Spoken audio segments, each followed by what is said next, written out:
Hey friends, wanted to come to you live tonight because it's Good Friday.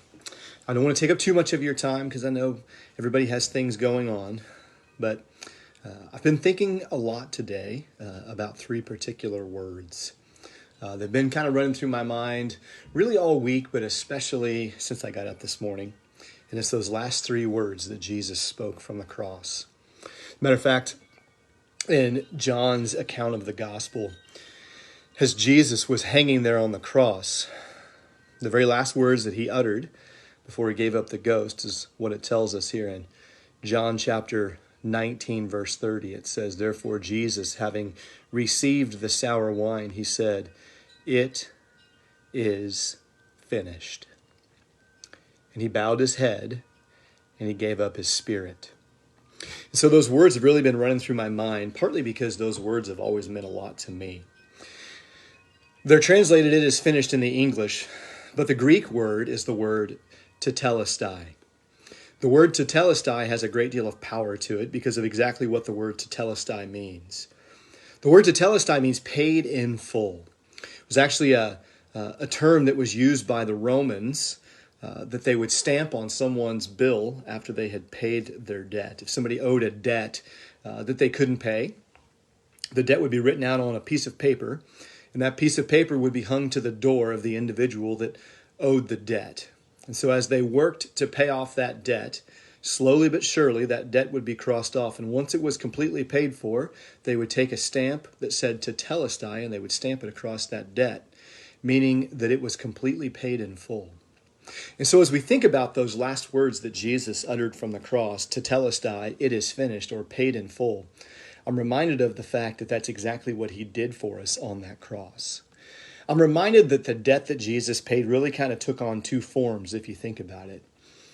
Jesus paid our debt in full in a very physical sort of way. As a matter of fact, the death on the cross was one of the most heinous deaths that anyone could die.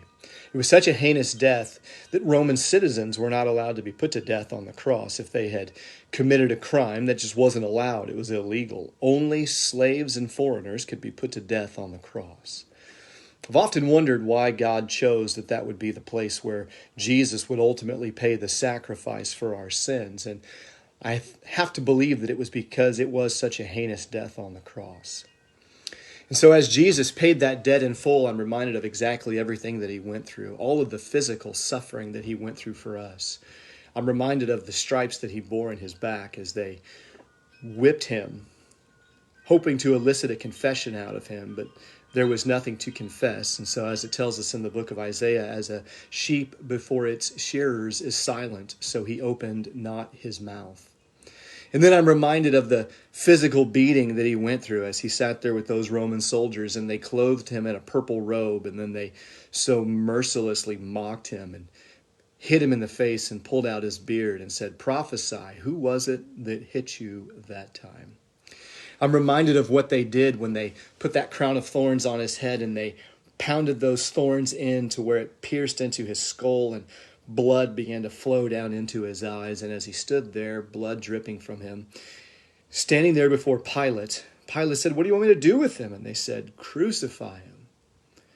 And I'm reminded of what exactly Jesus did on that cross as he was led out to Golgotha. A lot of us don't fully grasp exactly what took place on the cross because you and I have been spared having to see that in our lifetime. But what they would do is when they would lay them out on that cross, they would spread their arms all the way out, and they would nail their arms down to the cross. And then, of course, they would take their feet, put one foot on top of the other, and nail their feet to the cross. And they would do so to where there was just a little bit of bend in their legs. Because while most of us would consider that blood loss or sheer shock from the pain would kill us, and for many of us it might, what actually happened to somebody on the cross is they would suffocate. Because as those arms were stretched out, it cut off the ability to take a full breath into your lungs. Now, you may not realize this, but Jesus made several statements from the cross, and all of the other physical pain and exhaustion that he went through alone would have made that a difficult thing for him to do. But the very fact that his arms were pulled apart like they were, making it hard for him to take a breath, gives us an indication of just how hard it would have been for him to say anything from the cross. As a matter of fact, to take a breath, what they would have to do as they would have to push up on their legs. Remember, I said there was a slight bend in their legs, so they would push up on those feet, and as they would push up, they would inhale enough to have some sort of a breath. And so as Jesus would make these statements from the cross, he would push himself up and inhale, and then he would make that statement from the cross. And so as he breathed these last words, I want you to picture what that would have been like in your mind, because what he would have done is he would have had to push down on those feet that, bear in mind, were pierced with a nail. And he pushed himself up with all of his energy, and remember what had happened to his back. It was shredded from being whipped.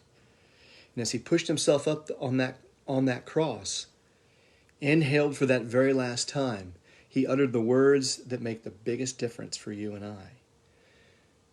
Tetelestai. And then he breathed his last, and he gave up the spirit.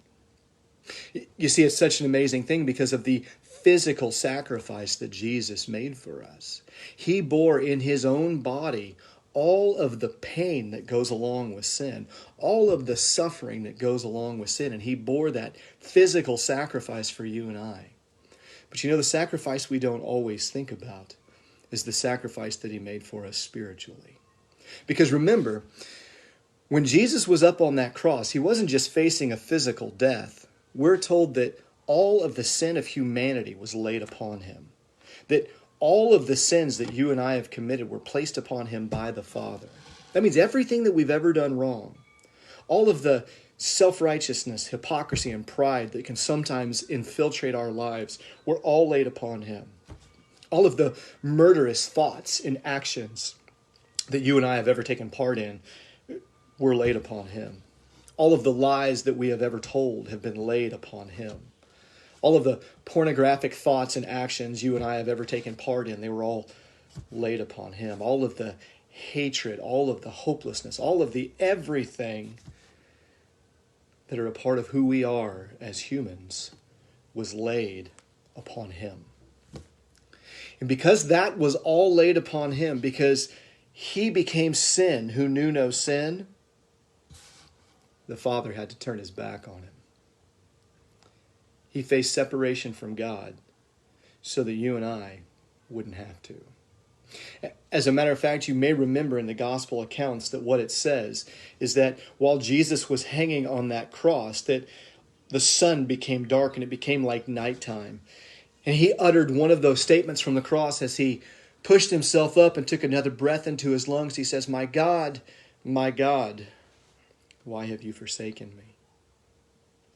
And so while Jesus bore in his own body the physical penalty for our sin, which is enough as it is, he also bore in his own body the spiritual suffering that rightly belongs to you and I, that separation from God that rightly belongs to you and I. This word became very real to me early on in my Christian walk as I began to recount all of the sins that I had taken part in my life apart from Christ. As the enemy continually reminded me of all of the things that I had done wrong, all of the failures that I had, all of the weaknesses and shortcomings that I had.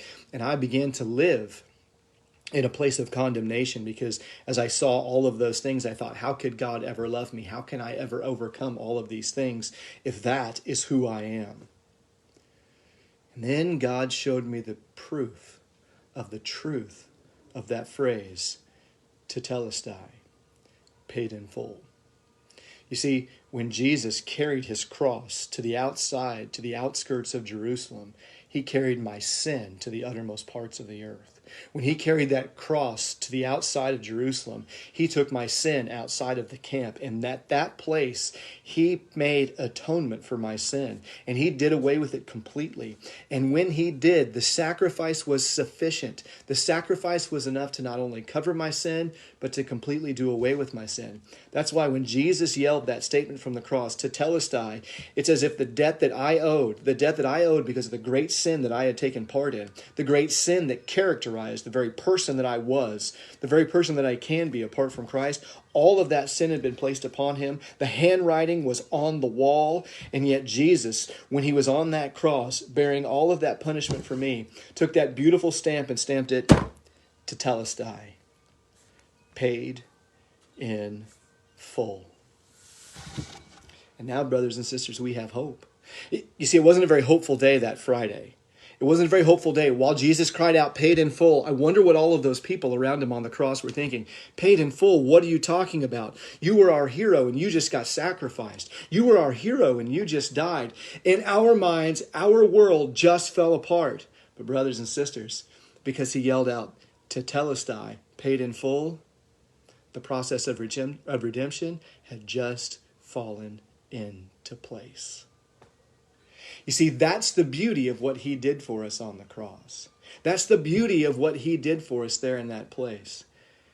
And while it may seem like Friday is a really bad day, just remember, Sunday's coming. Love you guys, and may the Lord bless.